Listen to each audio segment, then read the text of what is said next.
ഏരൂർ മണലിൽ വാർപ്പുകുന്ന് ഉമാമഹേശ്വര ക്ഷേത്രത്തിലെ ഉത്സവാഘോഷ യാത്രയ്ക്കിടെയുണ്ടായ വാക്കേറ്റത്തെ തുടർന്ന് യുവാവിനെ ജാതിപ്പേര് വിളിച്ച് ആക്ഷേപിക്കുകയും കാറിടിച്ച് കൊലപ്പെടുത്താൻ ശ്രമിച്ചതായും പരാതി.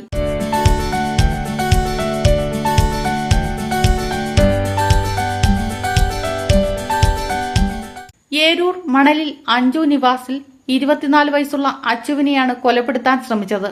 ഇത് സംബന്ധിച്ച് 5 പേർക്കെതിരെ ഏരൂർ പോലീസ് കേസെടുത്തു. ശനിയാഴ്ച പുലർച്ചെ 2:45 ഏരൂർ വെള്ളച്ചാലിലാണ് സംഭവം. മണലിൽ വെള്ളച്ചാൽ സ്വദേശി റിജോ, കരവാളൂർ സ്വദേശി ബിജോയ്, ആയിരനല്ലൂർ സ്വദേശി അനീഷ്, വെള്ളച്ചാൽ സ്വദേശി സനോ, തൊളിക്കോട് സ്വദേശി അനിൽ എന്നിവർക്കെതിരെയാണ് പോലീസ് കേസെടുത്തിരിക്കുന്നത്. ഉത്സവം കഴിഞ്ഞ് മടങ്ങുകയായിരുന്ന അച്ചുവിനെ വെള്ളച്ചാലിലെ സ്വകാര്യ പണമിടപാട് സ്ഥാപനത്തിന് സമീപം വെച്ച് ജാതിപ്പേര് വിളിച്ച് ആക്ഷേപിക്കുകയും 5ാം പ്രതിയായ അനിൽ കയ്യിൽ കരുതിയിരുന്ന താക്കോൽ പോലെയുള്ള ആയുധം വെച്ച് അച്ചുവിന്റെ കൺപുരികത്ത് ഇടിച്ച് മുറിവേൽപ്പിക്കുകയും ചെയ്തു. കൂടാതെ റിജോ, ബിജോയ്, അനീഷ്, സനോ എന്നിവർ ചേർന്ന് കൈകൊണ്ടിടിക്കുകയും ചവിട്ടുകയും ചെയ്തു. അക്രമത്തിൽ നിന്ന് രക്ഷപ്പെട്ട അച്ചുവിനെ പിന്തുടർന്ന് വെള്ളച്ചാൽ ട്രാൻസ്ഫോമറിന് സമീപം വെച്ച് 1ാം പ്രതി റിജോ ചുമന്ന നിറത്തിലുള്ള സ്വിഫ്റ്റ് കാർ കൊണ്ട് ഇടിച്ചു തെറിപ്പിച്ചു. ഇടിയുടെ ആഘാതത്തിൽ റോഡിലേക്ക് തെറിച്ചു വീണ് ഗുരുതര പരിക്കേറ്റ അച്ചുവിനെ തിരുവനന്തപുരം മെഡിക്കൽ കോളേജ് ആശുപത്രിയിൽ പ്രവേശിപ്പിച്ചു. ഉത്സവ സമയത്ത് ഞങ്ങൾ അമ്പലത്തിൽ കമ്മിറ്റി അംഗമായിരുന്നു. അപ്പോൾ ഇവിടെ ഉത്സവത്തിന് ഘോഷയാത്ര കടന്ന സമയത്ത് അവിടെ ഉണ്ണി എന്ന് പറയുന്ന പുള്ളിയുടെ അളിയന്മാർ 2 പേരെ അടിച്ചായിരുന്നു. അടിച്ചപ്പോൾ ഞങ്ങൾ ആ അടിയൊക്കെ കഴിഞ്ഞിട്ട് അവരെല്ലാവരും പിടിച്ചു മാറ്റി, ആവശ്യമില്ലാതെ അവരെ അടിച്ചത്. അടി കഴിഞ്ഞാൽ അത് പിടിച്ചു മാറ്റി ഞങ്ങൾ വിട്ടായിരുന്നു. ഞങ്ങളെല്ലാവരും കൂടെ ചെന്ന് പിടിച്ചു മാറ്റും കാര്യങ്ങളെല്ലാം ചെയ്തത്. അന്നേരം അത് പിടിച്ചു മാറ്റുന്ന സമയത്ത് അവർക്ക് അത് ഇഷ്ടപ്പെട്ടില്ലായിരുന്നു. അവരെ പിടിച്ചു മാറ്റി ഇവിടുന്നൊന്നും ഇഷ്ടപ്പെട്ടില്ലായിരുന്നു. അത് കഴിഞ്ഞിട്ട് ആ അനീഷ് എന്ന് പറയുന്ന പുള്ളിയെ പോലീസ് കൊണ്ടുപോയായിരുന്നു. പോലീസ് കൊണ്ടുപോയി കഴിഞ്ഞിട്ട് അതെല്ലാം കഴിഞ്ഞ് പിടിച്ചു മാറ്റി എല്ലാവരും നേരെ അമ്പലത്തിലോട്ട് പോയി. അമ്പലത്തിൽ പോയിട്ട് ഞങ്ങൾ തിരിച്ച് വരുമ്പോൾ റിജോ ആണെങ്കിൽ അനീഷിനെ കൊണ്ടുവന്നിട്ട് ഇവിടെ നിൽക്കുമായിരുന്നു. അപ്പോൾ ഞങ്ങൾ ഫാമിലി ആയിട്ട് എല്ലാം കഴിഞ്ഞിട്ട് ഞങ്ങൾ തിരിച്ച് റോഡിൽ നിന്ന് ഇറങ്ങി നടന്നു വരുന്ന വഴിക്ക് കണ്ണനെ കണ്ടുകൊണ്ട് മറ്റേ റിജു ആണെന്ന് തോന്നുന്നു ആരടാ റിജു ചോദിച്ചു, നീ ആരടാന്ന് പറഞ്ഞുകൊണ്ട് ഇവരുടെ ചോദിച്ചു. അപ്പോൾ ഞങ്ങൾ പറഞ്ഞു, എന്തോടാ റിജു, എന്തോ നമ്മൾ എല്ലാവരും അങ്ങോട്ടും ഇങ്ങോട്ടും കാണുന്നില്ല, ചുമ്മാ ആവശ്യമില്ലാതെ വഴക്ക് എന്തിനാന്ന് ചോദിച്ചു.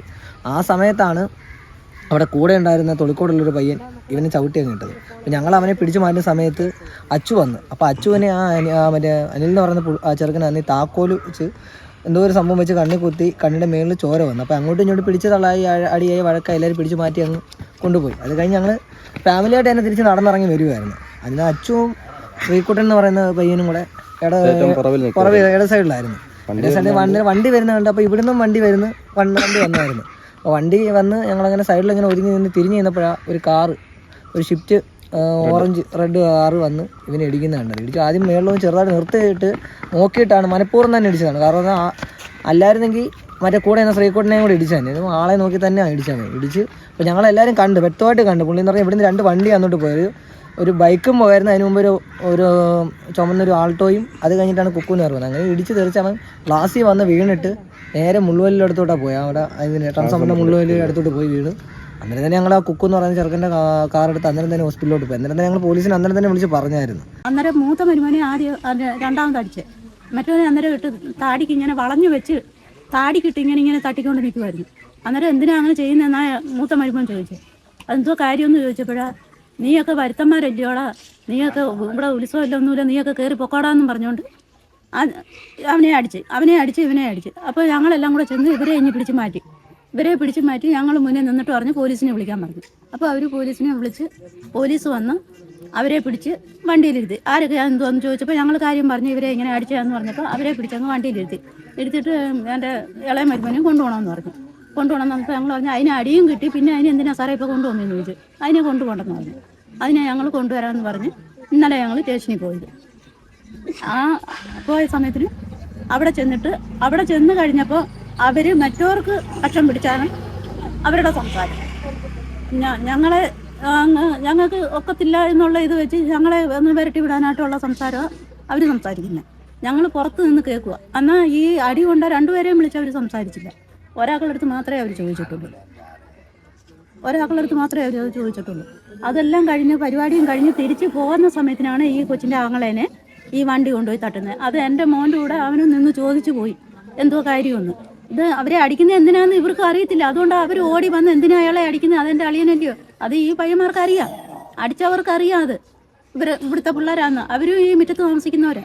അവർ അറിഞ്ഞു വെച്ചുകൊണ്ട് അവന് വലിയ ആൾക്കാരെ കണ്ടപ്പോൾ അവരുടെ കൂടെ കൂടി ഞാനും വലിയ ആളാണെന്നുള്ള ഇതിൽ ഞങ്ങളെ ഭീഷണിപ്പെടുത്താൻ വേണ്ടിയിട്ട് അവൻ കൈ വെക്കുക.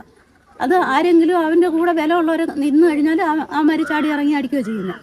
അത് എന്തിനാ അടിച്ചതെന്ന് എൻ്റെ മോൻ ചോദിച്ചതിന് ഇനി നാളെ അവനും ചുരുക്കി വെച്ചേക്കുക. ഇനി ഇതേപോലെ എന്തെങ്കിലും ഒരു കാര്യം നടക്കുന്ന സമയത്തിന് ഇതിൻ്റെ ബദൽ തീർക്കുന്നത് അപ്പോഴാണ്. ഇങ്ങനെ ആണെങ്കിൽ ഞങ്ങൾക്ക് സമാധാനത്തോടെ ഞങ്ങൾക്ക് അന്വേഷിക്കാൻ ഇറങ്ങിപ്പോകാൻ പോലും പറ്റത്തില്ല. ഞങ്ങൾ പാവങ്ങൾ, ഞങ്ങൾ അന്വേഷിക്കാൻ ഞങ്ങൾക്ക് സമാധാനത്തോടെ ഈ കുഞ്ഞുങ്ങൾ ഇറങ്ങിപ്പോയാൽ ഞങ്ങൾക്ക് വീട്ടുകളിൽ ഇരിക്കാൻ ഒക്കത്തില്ല. അവരെ പിടിക്കാനൊക്കെ പറ്റും. അവരെ പിടിക്കണം. അവരെ പിടിച്ചാൽ ഞങ്ങൾക്ക് ഇങ്ങനെ ഭീഷണി ഉണ്ടാവരുത്. ഞങ്ങൾ അവർക്ക് ആർക്കും അവരുടെ പള്ളിയിലെ കാര്യങ്ങളെല്ലാം നടത്തുന്നു. ഞങ്ങൾ ദൂരെ ചെന്ന് നിന്ന് കാണുന്നു.